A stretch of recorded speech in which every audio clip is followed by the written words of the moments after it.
The IBM Center is developing a global network of researchers on government management, innovation, and technology beginning in 2017. To launch this, the IBM Center hosted a 1.5-day forum in New Delhi, India, in partnership with the Indian School of Business and the Federation of Indian Chambers of Commerce and Industry to begin developing a management research agenda for India and other South Asian countries. It's the first ever international forum on technology and innovation hosted by the IBM Center for the Business of Government. This video provides a glimpse into the key topics explored during this landmark event. This particular concept of doing this thing on a forum today that we're doing on business of government is something which is new for FICCI. It's new in many ways for our country in a sense of addressing it in this particular manner. But when I went to Amitabh, within 30 seconds of my mentioning that we'd like Niti Aayog to support us on this, he said, yes, this is exactly the kind of thing that we want to do. So thank you very much, Amitabh ji. And just to honor you and thank you for that, may I request Mr. Birla to give you the usual green certificate, which you've got hundreds of from FICCI already. This is our FICCI tradition of not giving flowers, but a bouquet of trees. So more trees for Amitabh, and there'll be a whole forest now by the time we finish with you. Thank you, everybody, and I think we'll move straight into it. May I request Mr. Birla to give a formal welcome on behalf of FICCI. Good morning. Welcomes are always very hard to give when we have a full agenda in front of us. Shri Amitabh Kant, CEO, Niti Aayog, Professor Rajendra Srivastav, Dean, Indian School of Business, Mr. Dan Chenok, Executive Director, IBM Center for the Business of Government, Washington, D.C., Dr. Didar Singh, Secretary General FICCI, ladies and gentlemen. A warm welcome to all of you at this unique forum. I use the word unique because it is not usual, as SG said, to have an industry body discuss how government can run.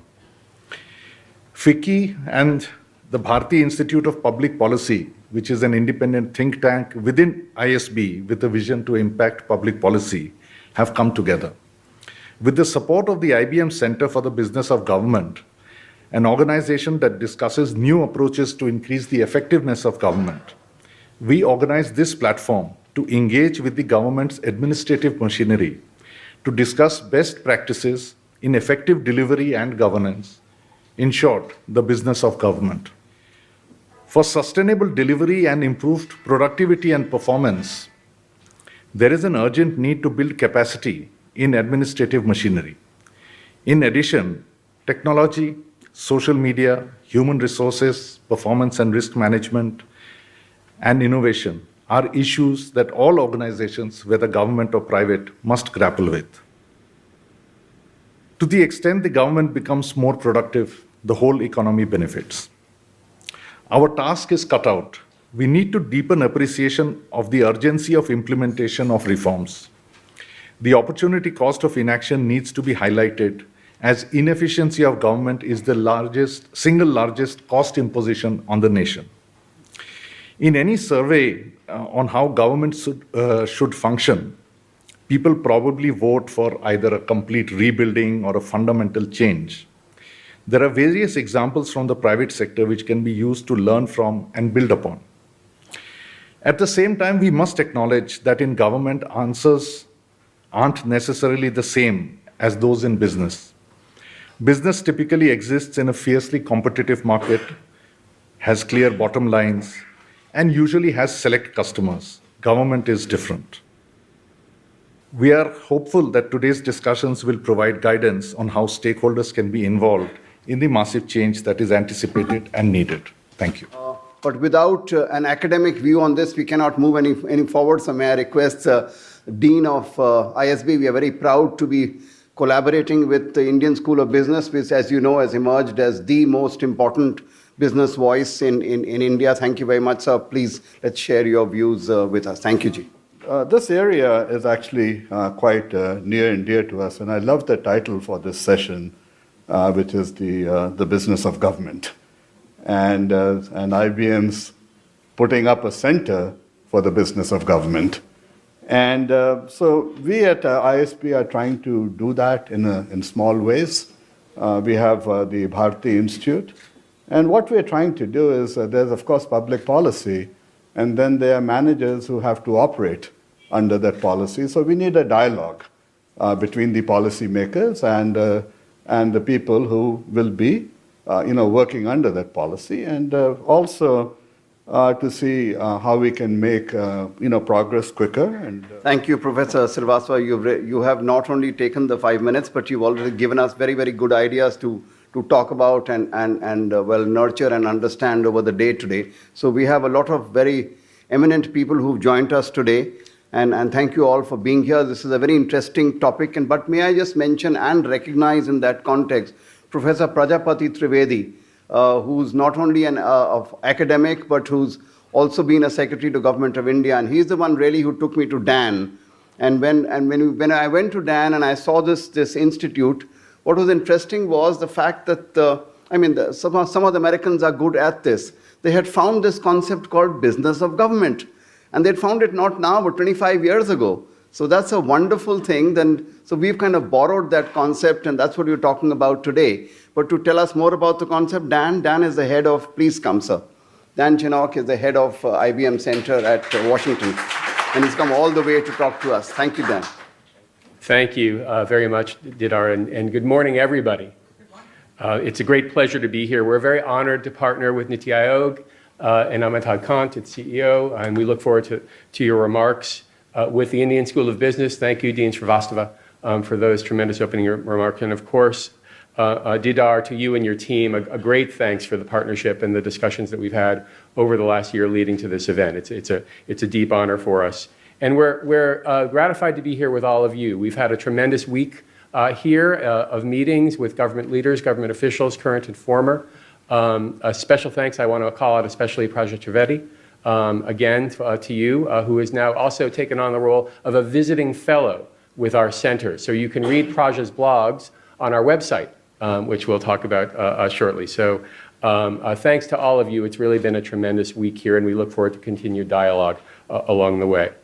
So a word about our center and the concept of the business of government. We are an independent thought leadership enterprise within IBM. Our mission is to provide research and interaction that helps government leaders in the US and around the world improve performance in a variety of different areas. As you've heard, we've done this for over 2 decades. We work with academics who are independent and provide deep research, and then work with us to develop actionable, practical recommendations for government to move forward in very particular areas that improve performance across the suite of government services and policies. Among the topics that we work on are the topics that we'll talk about today: citizen engagement, innovation in government, analytics and performance measurement, and how to use new cognitive and other new technologies to advance government into the 21st century.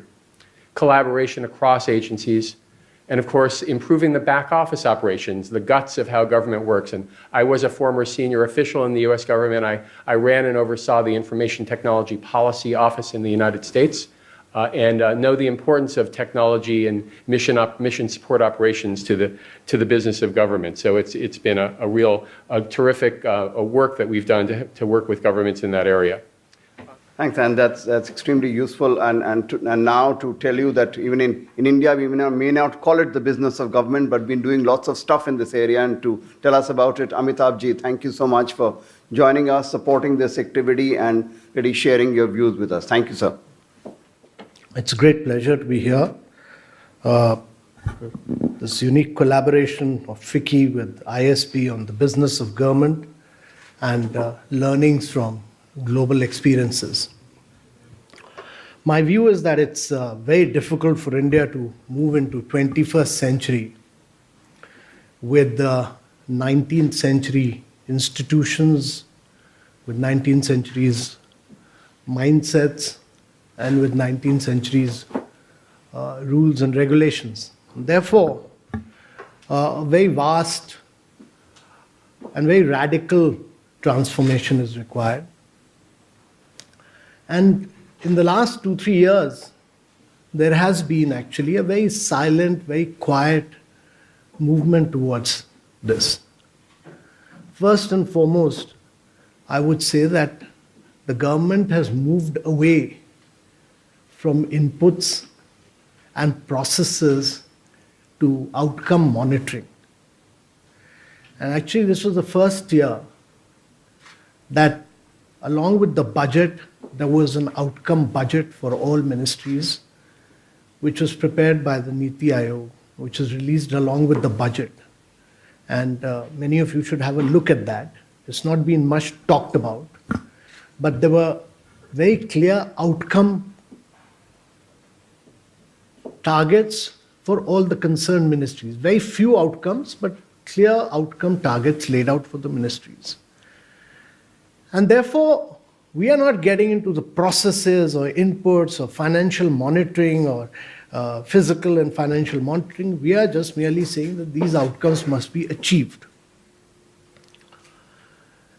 Now, this outcome monitoring has been carried forward very, very vigorously, and there are every quarterly outcomes are monitored through a dashboard which Niti has created, and I make a presentation on all infrastructure sectors, 15 of them, and education and health through the Prime Minister, and just every quarter. And just last week, in 2 meetings, the Prime Minister monitored the outcomes of, in one day for 4.5 hours, the outcome monitoring of 7 infrastructure sector, and just 2 days back on 6 other sectors.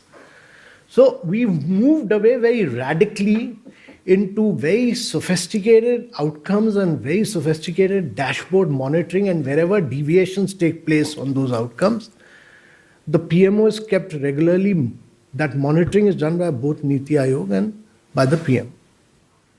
The government has moved towards a lot of lateral entry into the government. If you look at Niti Aayog today, it's just full of young people.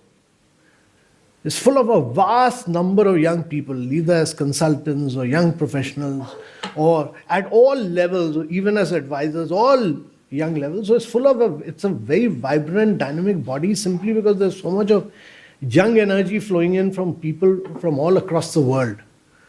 And they're generating a lot of fresh ideas, a lot of fresh thought processes on how to restructure different sectors of the government. And therefore, there's a lot of young blood in terms of not merely lateral entry, but also, in the first case of its kind, we've just done a secondment from a private sector chief executive who is moving into government on a secondment from the private sector. Thirdly, the government has moved away from just monitoring and reviews to creating a huge sense of competition amongst participants. What we've done is, starting with the ease of doing business, where we started making the states compete and rank them and name and shame them. And we made all the states agree to this, and we got an external body. Not merely an external body, we created a live portal, and on a daily basis, in a dynamic manner, every day, states could really feel the heat of the competition, whether they were going up or going down. So one day, Andhra was going up, or it was coming down 5 positions, and then it was next day changing, making a vast number of radical reforms to move up. And the good thing was that while first year Gujarat came number 1 and Andhra came number 2, the second year Gujarat got dethroned. Telangana, Andhra, all these states moved up. So this process of ranking, naming and shaming had never been done before, and this is going to carry forward in every area. In Niti Aayog, we've created learning outcomes, we have created health outcomes, we have created a water index. A huge amount of work has gone into all this. It's taken us about almost a year to prepare these learning outcomes, health outcomes, and water index. In participation with all the states, because consensus needs to be brought in. Huge amount of work. I mean, the work has been enormous. Every state has agreed. We've started this whole process of creating a baseline, because in all this, it's not about how historically you've done it, because if you were to look at health, if you look at historical this thing, Kerala will always come number one. But the challenge is to capture the delta, the change during the course of the year. And therefore, you need to create the baseline of where the states are right now. And that's a huge amount of work because the challenge is that we keep monitoring on the basis of data which is not available, and we have to prepare the baseline survey and then capture the transformation which will take place during the course of the year. So states compete on the basis of where they are, and that's been a huge effort. The fourth thing that has been done is that in future we are working towards this, not yet been formalized, but I think we are on track to do this, is to create a sense of challenge that don't allocate IITs, IIMs, and many other things on the basis of political considerations, but challenge the states. You will sanction and approve the states right now, and it will take you 3 years to get land, get approvals, get water connection, electricity connection. So do project approvals and allocations of projects only on the basis of a challenge methodology which is transparent. So select states which win through a challenge methodology, and you'll see every state vying with each other through this process. The fifth, I think the big thing that has happened, and I personally feel that's a very transformative thing that's happened, is the system of using technology to link up all the states by the Prime Minister himself through Pragati. And Pragati is proactive governance and timely implementation. Proactive governance and timely implementation. It is an initiative where the Prime Minister every fortnight links himself to all the chief secretaries of the country across this country and to many of our ambassadors outside where projects are held up. Some projects in Myanmar, some project in Afghanistan held up for some reason. And I have seen the monitoring by the Prime Minister, it's very transparent, it's before everybody. So some project, airport project held up in Singapore, in Sikkim, or road projects held up. All of them getting monitored, and the mere fact that the Prime Minister is monitoring himself live on online through everybody is on Windows on the television screen online. It's a monitoring every fortnight has led to infrastructure projects getting the kind of impetus they've never got before. We've just done this outcome monitoring, and out of 197 railway projects which were held up, which were monitored in Pragati, out of 197 projects, 191 have got complete clearances from all states in just a matter of 3 months. So the speed at which things are moved, simply because the Prime Minister is personally monitoring through this, has been a radical change. This has been a huge transformation. The next big thing that has happened, I think, in Government of India is that, there's groups of secretaries were formed by the Prime Minister, and he subjected them to a huge amount of debate and discussion within the groups. They were assisted by groups of joint secretaries, directors, so virtually the whole government was involved in 10 different sectors, and secretaries were asked to visualize where they would like to see India in the next 10 years and to make an action plan on that, specified action plan which they felt would make India transform itself. And these presentations were then made to the Prime Minister. They were approved, and the same group of secretaries has now been asked to implement them. Same group of secretaries. So it's not about theory that I'm going to say that I'm going to do this, but he's saying that you've made the recommendations, I've now accepted them, now you damn well implement them. So all the secretaries have got involved in the process of making recommendations and now implementing them and delivering them. So he says, delivering this vision of yours is your responsibility, now you deliver. And this has never happened before in government. The next thing is that it's important to understand what is happening in India. That, we are the only country in the world with 1 billion biometrics. We're the only country in the world with 1 billion mobile. We're the only country in the world with an interoperable banking system. And therefore, as we push for digital transactions and as we push for digitization, we'll have a huge amount of data. India will be data rich. Before it actually becomes a rich country, it will be a very data rich country.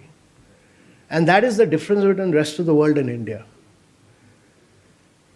And because of this shift towards digital payments, India will see a lot of things becoming redundant. We'll all be transacting through our mobiles because using our biometrics, we'll all be transacting.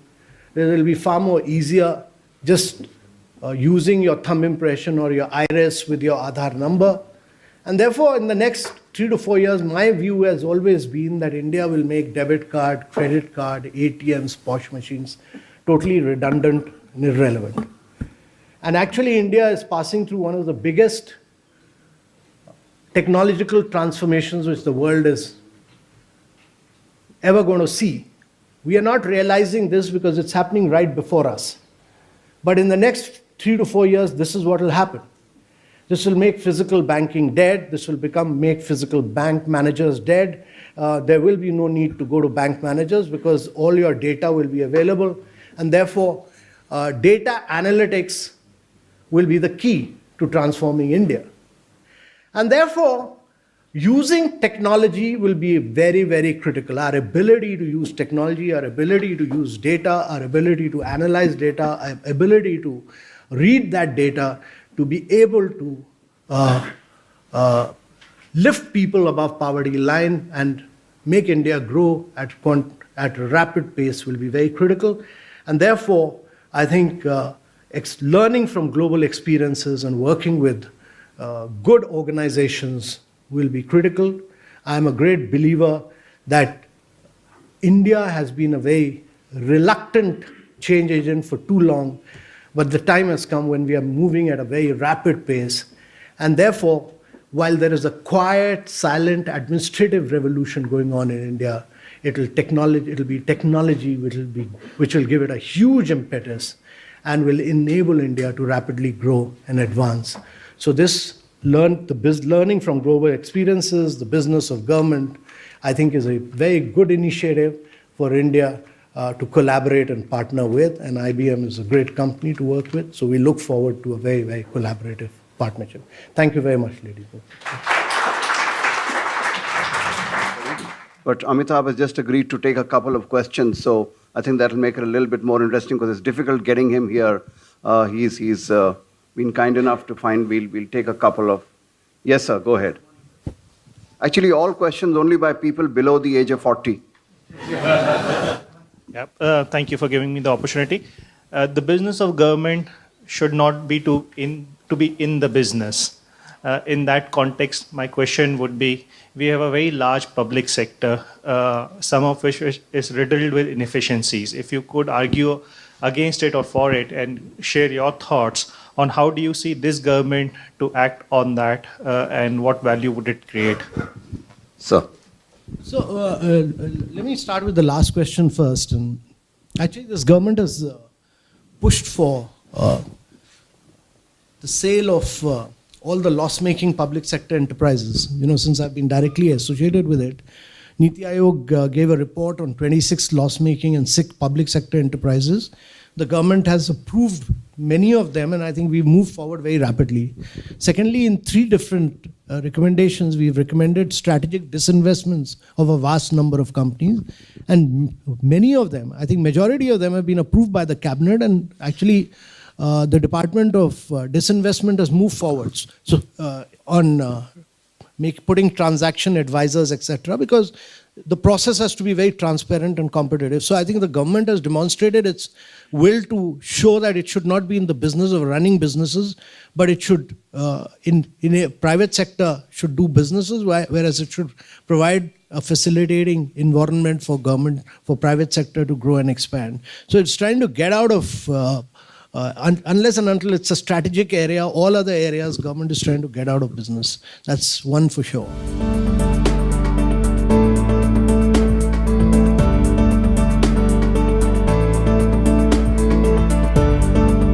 We came in India, and I'm talking about our last planning commission, to say that, well, we want to be a democratic country and an efficient country, both. we are feeling that there's something wrong with the way decisions are being taken, whether by government or by us in society. So we looked at what is the cost of poor processes of citizens' participation in decision making. And we found, and you'll recognize that, projects in this country are stuck all the time. Land issues, environmental issues, and so on. And due to which, the big investments that we had made 8-9 years ago into power projects, or 10 years ago, and infrastructure, road, and other projects were all stuck. So this is money that is stuck. It's not producing a return. The second bad effect is that when the money is stuck, no more money is going to come, so the economy was slowing down. The root cause is projects are stuck. Why? Because the contentions among stakeholders are preventing the projects from going. So like a good scientist, I say, well, if I can solve the root cause problem, the whole economy will start to move. More investments will come also and to grow. So what is the cost of India not having good processes for people working across their boundaries, stakeholders working across their boundary, resolving these matters, projects? The second was local self-governance, to which Amitabh Kant referred earlier, that if local issues could be resolved locally with the wisdom locally and the support then of the people to the solutions, we'd get the last mile delivery, so-called only 85% is, 15% gets there, much, much faster to do that. So NCAR, along with the Planning Commission, did an evaluation, and attribution is not easy, but using the best we could to say, if we improved in India the ability for citizens to be engaged effectively, to take decisions of governance effectively, what would be the growth rate of the economy? And we found, as NCAR found, 2 to 3% would be the fillip to the growth rate, 2 to 3%. And no additional resources. The point is not going and finding resources.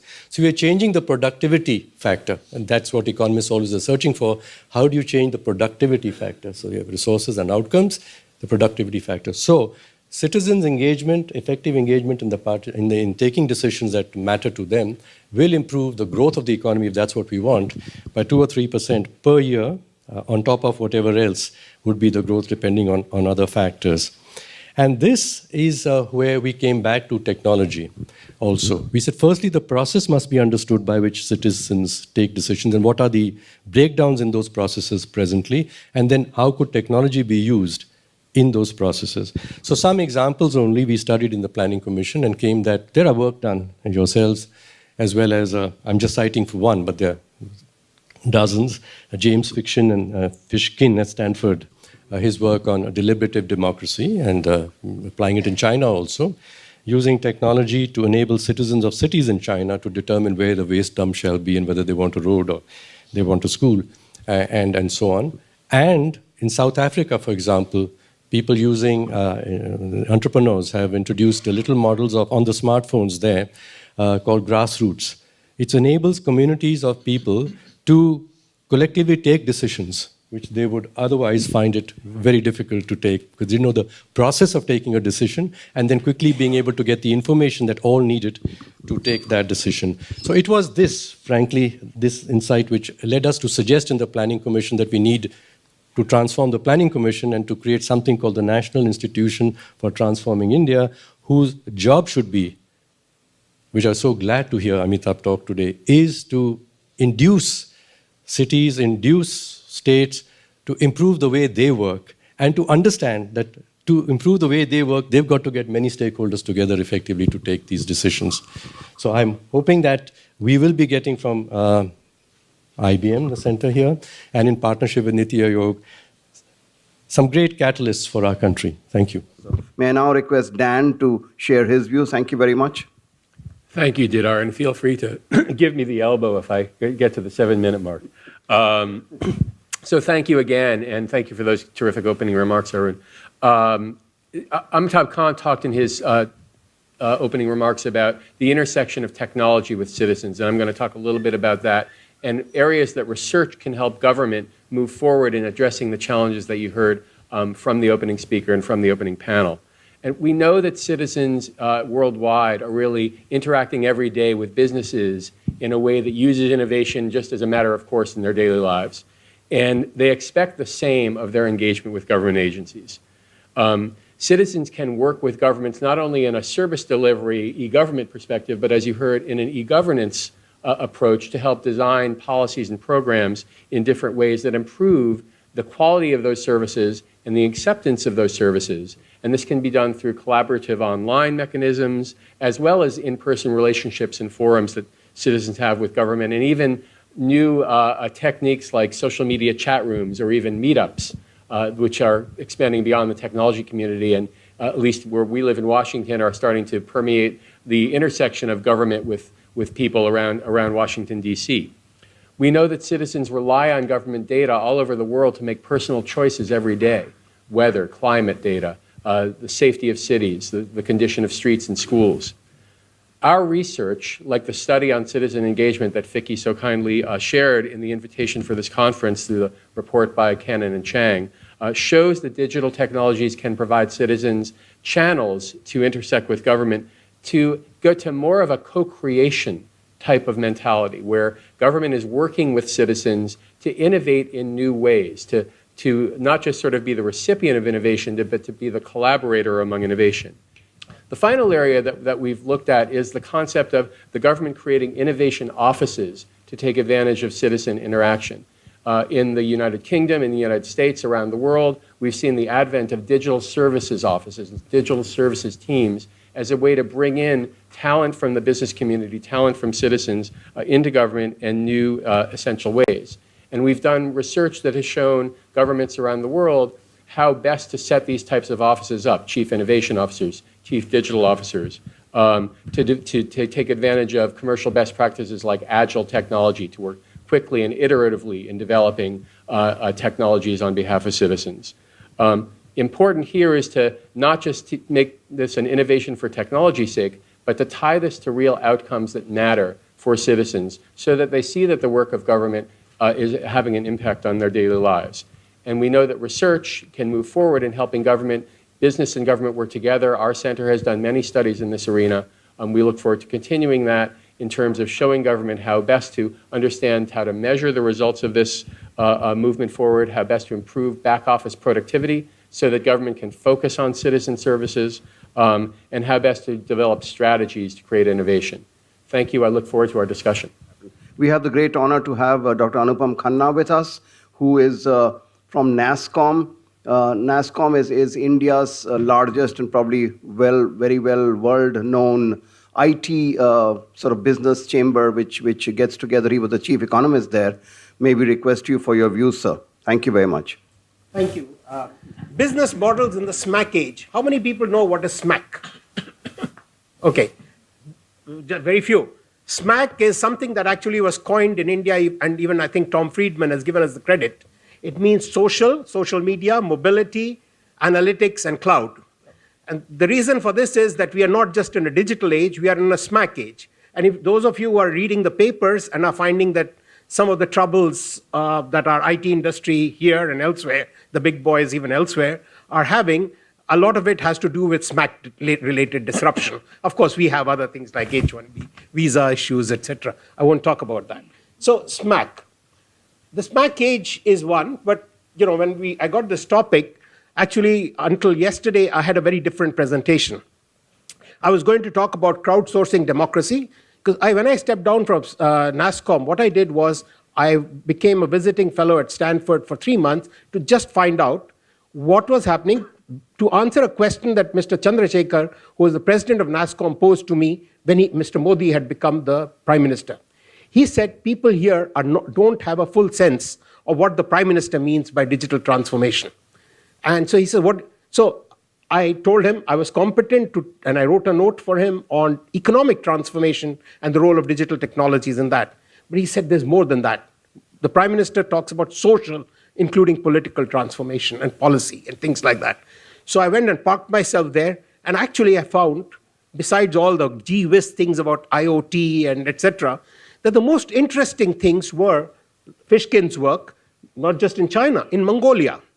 And some of the other works being done by an old sort of Indian guy, a young Indian guy who was much younger than me in one of the IITs here, Ashish Goyal, who was doing something called crowdfunding democracy. And that has had remarkable success, and that is related to participatory budgeting. That innovation was sort of implemented not just in Palo Alto, but in Cambridge, Massachusetts, which is as well as 6 wards or 5 wards of New York City, and has had a tremendous success. I don't have time to go in that because some of that is, we can come back to it. What is civic engagement? Yesterday we had a pre-meeting amongst the speakers, and one of the points made was people don't quite understand what civic engagement is. So I'm going to borrow from the World Bank, who produced a World Development Report a year and a half ago, where they basically talked about 3 levels of sort of digital technologies leading to institutional development, and it relates well to civic engagement. One is, the sorts of things you think about, mobile phone, app, how you can access services, etc. Second is some of the systems for e-delivery of government success, and most of it is what Digital India is up to now talking about. But there's the whole third level, which is participative policy making and digital collaboration. That at present is very, very embryonic in India, but I think it has a tremendous potential at different levels. So the question of civic engagement also is not just online, it is offline. The research shows that offline and online civic engagement are synergistic and actually they're complementary. You've all heard about protests, you've heard about Arab Spring, etc. Those are civic engagement in particular forms. But there are lots of online activities which are also actually having quite a lot of impact.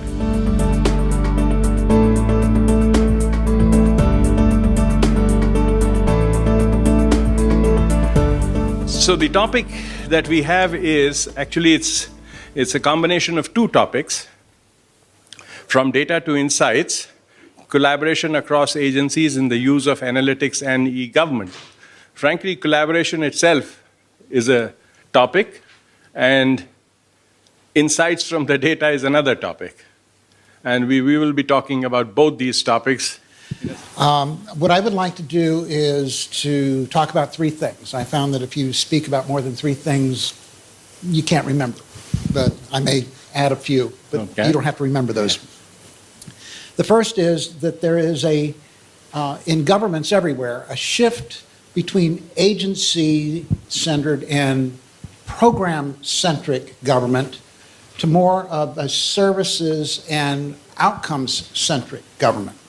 And when you shift from an agency-focused government to an outcome or results-focused government, you have to work across agency boundaries. And this is where collaboration comes in, because typically problems don't occur in the bounds of any one agency at either the national or the local level. One solution to this is to reorganize around a problem. Another is that the problems keep on changing, so you can't keep on reorganizing, and government doesn't like to reorganize anyway. So the notion of creating virtual agencies, and that's a little bit of what I'd like to talk about. The second is the beginning the use of data and analytics and evidence in decision making. And it's how do you make the decisions based on evidence as opposed to anecdote. And so I'll talk a little bit about that. And then the third is that every 3 or 4 years, the IBM Center stands back and we have a group of people, much like this, sit around a large table. And a couple weeks ago, we did that to come up with what do we see as the research agenda items for the next few years that government is going to be facing. And in that third area, what I would like to do is raise a few of the issues that were surfaced in that session and try to figure out in our conversation whether some of those issues are similar to those that are faced here, and are there ways that these can be made potentially relevant to the government of India so that we can ensure that this is woven into our research agenda. Again, to move back to more of an international experience, may I request Dr. Julia Gillidan, who's the General Manager, Global Public Services of IBM Corporation. Thank you so much for coming a long way to be with us. Let's hear your views also as a discussant here. Thank you. Thank you very much. On behalf of the IBM Corporation, it's a distinct honor for me to be with you here today. For me personally, it's a career high. And as I think through the themes of citizens, innovation, governance, new business models, disruption, and SMAC, I'm old enough to think that this is a corollary to my career, because I began my career in e-voting, where I remember vividly a younger me reading articles about kiosks and digital enablement in rural India and being inspired by the vision of what was happening here. And I take it through to this morning, and what I found Mr. Kant's inspirational tour de force of where India has come from, where it is, and where it should be, it occurred to me, I was struck, 1 billion people, 1 billion mobiles, 1 billion Aadhaar digital identity cards. India is set to be on the cusp of the 21st century explosion of digital innovation and transformation. We use the word leapfrog often. But if I see a country anywhere in the world, with the possible exception of the UAE, which is a much smaller ambition, right? It's a much easier, smaller country, much as we heard this morning with Singapore. India has all of the ingredients to leapfrog the bureaucracy, the status quo, the resistance to co-creation, to innovation, to co-implementation, which, by the way, is a new word for me. I love that thought, co-implementation. And cognitive government is a function of the cognitive era in which our services, whether it's Uber, whether it's Airbnb, whether it's the next disruption the kids in Bangalore are creating as we speak, is about personalized, it's about experiential, it's adaptive, and it's learning. That's going to be the world we live in digitally. Government has no choice. It's Mr. Kant's call about radical change. It has no choice but to keep pace with change. That means there's an obligation on each and every one of us in this room, from civil society, from academia, from the civil service, from the private sector, to harness those tools, the competitive advantage that India has. I'm going to leave you with one thought. Disruption in the era of SMECs, new business models. What happens if we don't collectively take advantage of what India has to transform the business of government? Because we may well, in an era of disruption, find government itself disintermediated. We may well, given the pace of radical change, the 19th century rules and institutions and bureaucracies we're all constrained by in a 21st century world, finding ourselves no longer having the luxury to debate about these topics at panels like this, because many of the functions of government itself would be disintermediated. So my message would be, let's embrace the challenge of cognitive government and the opportunities that India has. Thank you. And we will talk about this more substantively, about collaboration and insights. And Dr. B.K. Garola is the right person. In fact, he really is the father and mother of IT in a sense. That's how I consider him. He was the man who worked with Sam Pitroda in getting the IT revolution off the ground, was head of the National Informatics Center. You see, I thought, let me share the Indian experiences of what we have done so far, and how have we done it, and how do we really get into the same area that we've been talking about. Just to give a brief history, I think we had been working for almost 40 years. Not that we have achieved quite a bit, but we have certainly worked on. But I would divide that what happened essentially is the goalpost has always been changing. I'm a technology guy, I'm not a very process guy, so I look from technology angle and not from a process angle. So we started working on various projects, and you see, as it sees here, that we worked primarily on statistics around 80s. For the next 10 years, we worked on G2G. How do I get more revenue out of it? How do I make sure that I have got processes in place for internal government structures? Then we moved across to distributed systems like land records. But they were highly localized. They were part of the location where the data was collected. And then we moved across for the centralized systems. Driver's license, passport, immigration control systems. But we never worked from C to G side, which means that we never thought the citizens to be the center place for the service delivery. And it's almost about 2010-11, we started looking at how should a citizen be seen. And suddenly we realized that both geographical boundaries and the sectoral boundaries don't allow us to move in a homogeneous manner. It is around that time that we started looking at C to G and see how exactly we can satisfy the requirements of the user. It was around 2006 that we had the standard e-governance plan, But you can see it is so open that it's very difficult for somebody to fix the responsibility of building it up. I just did a very quick SWOT analysis to understand what did we do from 2006 to 2010, 11, 12. The positive side of NEGP was that we did manage to get first time government thinking about unified ICT infrastructure, a mechanism of e-governance as a country.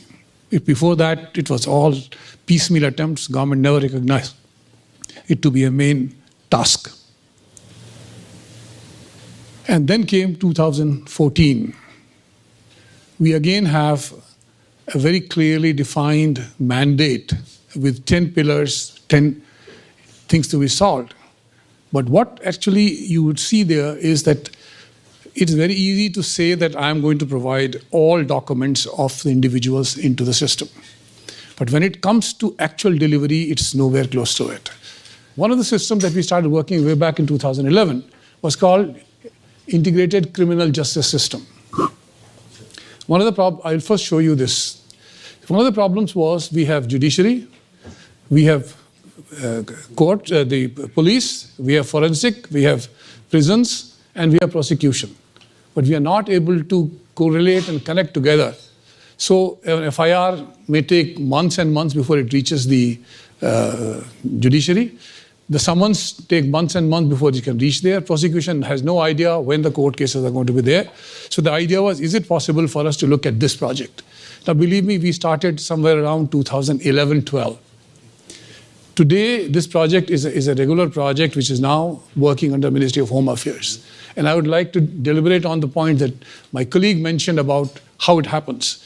The first problem that we encountered was nobody was the owner of this, because you would see there are at least 4 or 5 structures, and each of these vertical has states involved in it.